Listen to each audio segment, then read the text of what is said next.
হে বন্ধুরা, আজকে যে মুভিটি এক্সপ্লেইন করতে চলেছি তা কোনো কাল্পনিক ঘটনা না।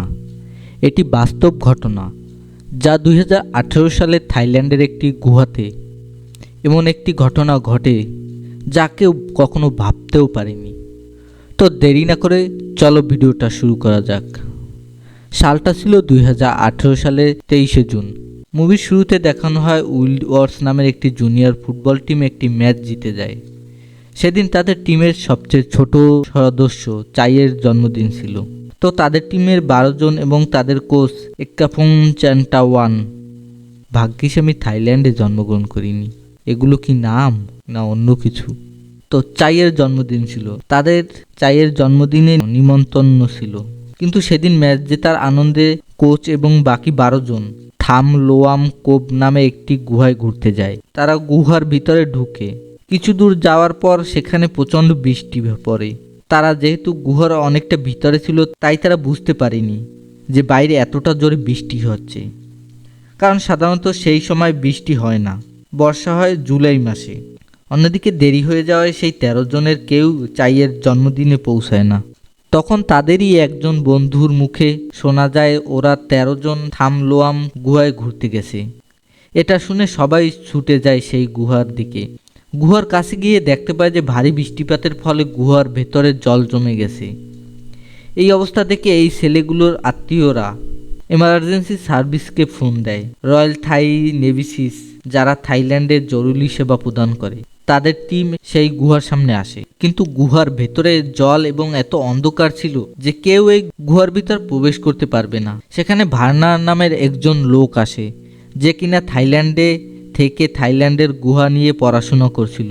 সে নেভিসিসের ক্যাপ্টেন আর্নারকে বলে, দেখুন এই গুহাটা আমি ভালোভাবে চিনি, কিন্তু বর্ষাকালে আমি কোনোদিন গুহার ভিতরে যাইনি। আর এই গুহার ভেতরে ছোট ছোট পথ আছে যার ভেতরে এই সময় ঢোকা অসম্ভব। তাই বলে ভার্নার এই গুহার একটি ম্যাপ বানায় এবং নেভিসিসদের সেই ম্যাপটি দেয়। সেই ম্যাপ অনুসারে গুহার ভিতরে যারা যায় তারা কিছু দূর যাবার পর তারা আর ভিতরে প্রবেশ করতে পারে না এবং তারা ফিরে আসে এবং তারা জানায় যে আমাদের যতদূর সম্ভব ভিতরে যাবার আমরা গিয়েছি, কিন্তু সেখানে আমরা কোনো মানুষ দেখতে পাইনি। এর মানে যে 13 জন গুহার ভিতর গেছিল তারা গুহার আরো ভেতরে আছে, হয়তো জীবিত বা মৃত। অন্যদিকে থানেট নামে একজন জলের ইঞ্জিনিয়ার আসে। সে এখানকার লোকাল লোকজনের সাহায্য নেয় এটা বোঝার জন্য যে যদি বৃষ্টি হয় তাহলে বাইরে থেকে সেই গুহার ভিতরে জল কিভাবে ঢোকে। তখন সেখানকার একজন লোক থানেটকে দেখায় যে বৃষ্টির জল পাহাড়ের গা বেয়ে গুহার উপর দিয়ে বয়ে যায় এবং সেই গুহার উপরের দিকে কিছু ছিদ্র রয়েছে যেখান থেকে ডাইরেক্ট গুহার ভিতরে জল ঢোকে। থানে ভাবে যে আরও বেশি জল ঢোকা থামাতে গেলে সেই গুহার উপরের ছিদ্রগুলোকে আটকাতে হবে যাতে বৃষ্টির জল না ঢুকতে পারে। এদিকে সেই সব করতে করতে 5 দিন কেটে যায়। তারপর জন এবং রিক নামে 2 জন দক্ষ ডুবুরিকে আনা হয়, কিন্তু তারাও গুহার 1600 মিটার ভিতরে যেতে পারে এবং তার বেশি যেতে পারে না, কারণ সেখানে তখনও অনবরত বৃষ্টি হওয়ার কারণে জলের প্রচুর স্রোত ছিল এবং সেই 13 জন বেঁচে আছে কি মারা গেছে তার কোনো খোঁজখবরও ছিল না। এরপর গুহার জল পাম্পের সাহায্যে বাইরে বের করার কাজ শুরু হয়। এতে করে গুহার জল কিছুটা কমে যায় এবং উদ্ধারের কাজ কিছুটা সহজ হয়, কিন্তু বৃষ্টি থামার নাম নেই এবং সবার নিরাপত্তার কথা ভেবে সরকার সেখানে ঘোষণা করে দেয় যে বৃষ্টি না থামা পর্যন্ত যেন সেখানে কেউ প্রবেশ না করে। থানেট গুহার বিষয়ে সকল কিছু জানার পর সেখানের সরকারের কাছে যায় এবং বলে যে দেখুন, ভারী বৃষ্টিপাতের ফলে গুহার উপর থেকে যে জল গড়িয়ে পড়ছে এবং গুহার ভিতর প্রবেশ করছে, আমরা যদি এই জল গড়িয়ে পড়ার পথটা যদি গুহার দিকে না দিয়ে বরং কৃষি জমির দিকে ঘুরিয়ে দিই তাহলে গুহার ভিতর আর জল প্রবেশ করতে পারবে না। কিন্তু সেই ঠান্ডা পাহাড়ি বৃষ্টির জল যদি চাষের জমিতে যায় তাহলে ফসলের অনেক ক্ষতি হবে। এটা জানার পরে সকল চাষিগুলো রাজি হয়ে যায়, কারণ 13 জন মানুষের প্রাণ তো বেঁচে যাবে। তারা সবাই রাজি হয়ে যায় এবং এই কাজটি করা শুরুও করে দেয়।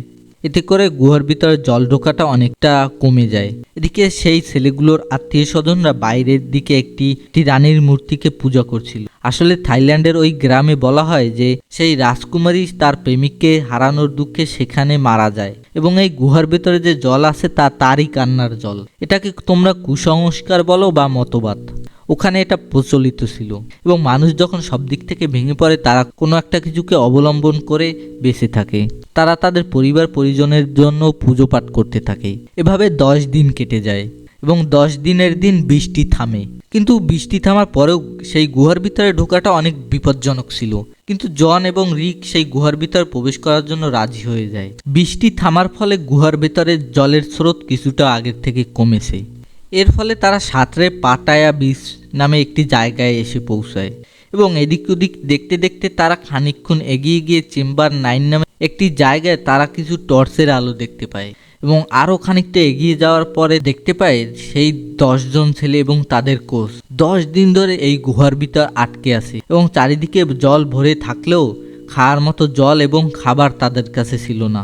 জন আর রিক কোনোভাবেই ভাবতেও পারেনি যে সেই 13 জন লোককে সেই গুহার ভিতরে জীবিত অবস্থায় দেখতে পাবে।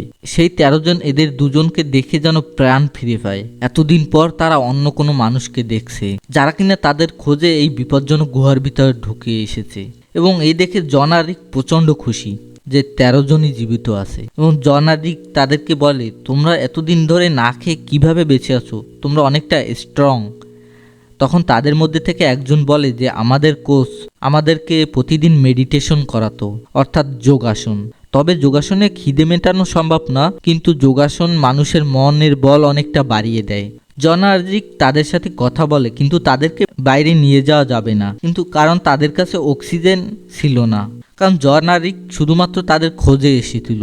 তাই তারা তাদের সাথে করে কোনো এক্সট্রা অক্সিজেন এবং কোনো মাস্ক আনেনি। আর এই বিপজ্জনক গুহার ভেতর থেকে বের হওয়ার জন্য অনেকটা দূর জলের ভেতর থেকে যেতে হবে। জন আর রিক সেই 13 জনকে বলে যে তোমরা এখানে অপেক্ষা করো, আমরা আবার ফিরে আসব আর তোমাদেরকে এখান থেকে বের করব।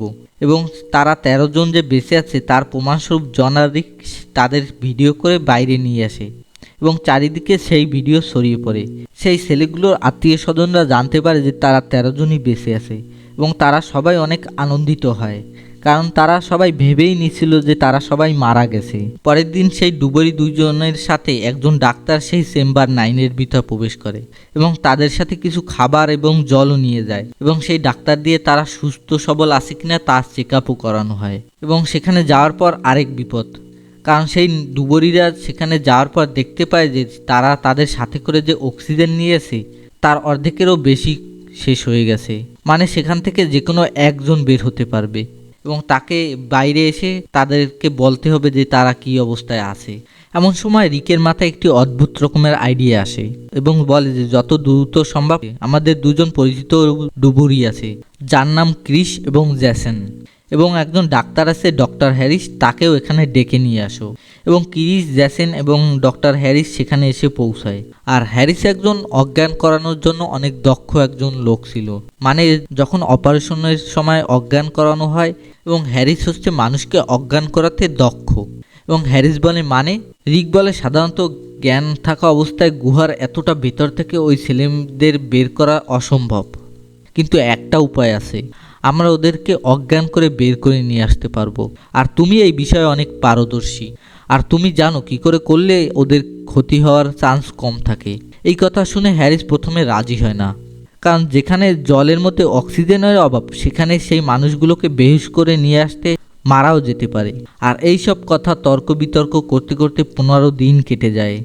সামান নামে নেভিসিসের একজন মেয়ে যে সাঁতার কেটে সেখান থেকে সেই ছেলেদের কাছে যাচ্ছিল, কিন্তু সে যখন যাচ্ছিল তখন একটি পাথরের সাথে ধাক্কা খায় এবং তার অক্সিজেনের মুখ খুলে সব অক্সিজেন বের হয়ে যায়, যার ফলে সে শ্বাস আটকে সেখানেই মারা যায়। আর এই অক্সিজেনের সমস্যা বারবার হচ্ছে, কারণ গুহার বাইরে থেকে তারা যে অনুমান করছে যে আমাদের যেতে ওখানে এতটা অক্সিজেন লাগবে আর বের হতে এতটা, কিন্তু তারা এই আঁকাবাঁকা এবং সরু পথ দিয়ে যেতে তাদের অনেক সময় লেগে যায়, যার ফলে তাদের অক্সিজেন অনেক বেশি লাগে। এরপর রিকের আইডিয়া মানতে রাজি হয়ে যায় হ্যারিস, এবং সে ভাবে গুহার ভেতরে যে অবস্থা তাতে যে কোনো সময় একজন দক্ষ ডুবুরিও মারা যেতে পারে। সুতরাং সেই ছেলেগুলোকে যদি কোনোভাবে বের করার চেষ্টা না করা হয় তাহলে তারাও বেশি দিন বাঁচবে না। এরকম একটা দুর্ঘটনার পর জন, রিক এবং হ্যারিস সরকারের সাথে কথা বলে এবং সরকারকে জানায় যে সেই 13 জন ছেলেদেরকে যে বেহুশ করে আনার কথা হচ্ছে তাদেরকে যদি বেহুশের ওষুধ একটু বেশি হয়ে যায় তাহলে যে কেউ মারা যেতে পারে, এবং তাদের যখন বাইরে বের করা হবে তখনও হয়তো কেউ মারা যেতে পারে। এর দায় তারা কোনোভাবে নেবে না। সুতরাং 13 জন যে জীবিতভাবে ফিরে আসবে এর কোনো গ্যারান্টি নেই। কিন্তু আর কোনো উপায় ছিল না, তাই সেখানকার সরকারও তাতে রাজি হয়ে যায় এবং বলে যে এটা যেন বাইরের লোকজন কেউ জানতে না পারে। এভাবেই 16 দিন কেটে গেছে। এরপর 16 দিনের দিন তারা তাদের মাস্টার প্ল্যান কাজে লাগানো শুরু করে। গুহার ভেতরে যাওয়ার আগে হ্যারিস রিক, জন আর জ্যাসেসকে বলে এবং কোন ওষুধ কতটুকু দিয়ে সেই ছেলেগুলোকে অজ্ঞান করবে। সেখানে হ্যারিস ছাড়া আর কেউ যেহেতু এই পেশার সঙ্গে জড়িত নাই, সেহেতু হ্যারিস সবাইকে শিখিয়ে দেয়। আর সেই 13 জনকে উদ্ধার করতে সময় লাগবে প্রায় 5 ঘন্টার মতো।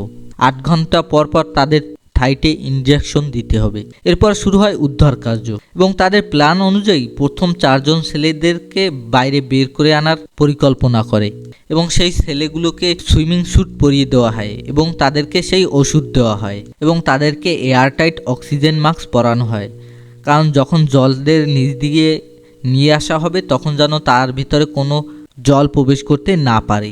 এরপরে তাদের হাত পা ভালোভাবে দড়ি দিয়ে বেঁধে নেওয়া হয় যাতে তাদের নিয়ে সাঁতার কাটার সময় ডুবুরিদের কোনো অসুবিধা না হয়। এবং প্রথম দিন যখন ডাক্তার হ্যারিসের সাহায্যে প্রথম 4 জনকে বাইরে জীবিত অবস্থায় বের করে আনার চেষ্টা করা হচ্ছিল, তখন হঠাৎ করে সেই 4 জনের মধ্যে থেকে একজনের জ্ঞান ফিরে আসে এবং জ্ঞান ফিরে আসার ফলে তাকে টেনে একটা জায়গায় বসানো হয় এবং তাকে অজ্ঞান করা ইঞ্জেকশন দিতেই যাবে তখনই সেই ইঞ্জেকশনগুলো জলের মধ্যে পড়ে যায়। নেভিসিসের একজন ডুবুরি সেই জলের মধ্যে ডুব দেয় এবং সেই ইঞ্জেকশন থেকে একটি ইঞ্জেকশন তুলে নিয়ে আবারও তাকে ইঞ্জেকশন দেয়। এর ফলে তারা প্রথম 4 জনকে জীবিত অবস্থায় বাইরে বের করে আনতে সক্ষম হয়। যেহেতু তাদের অজ্ঞান করে নিয়ে আসার ব্যাপারটা সরকার বাইরের লোকজনকে জানাতে চায়নি, তাই তাদের গুহার বাইরে নিয়ে আসার সাথে সাথে হেলিকপ্টার এবং অ্যাম্বুলেন্সে করে হসপিটালে নিয়ে যাওয়া হয় এবং এভাবেই একজনের পর একজনকে জীবিত অবস্থায় বাইরে বের করে আনার কাজ শুরু করা হয়।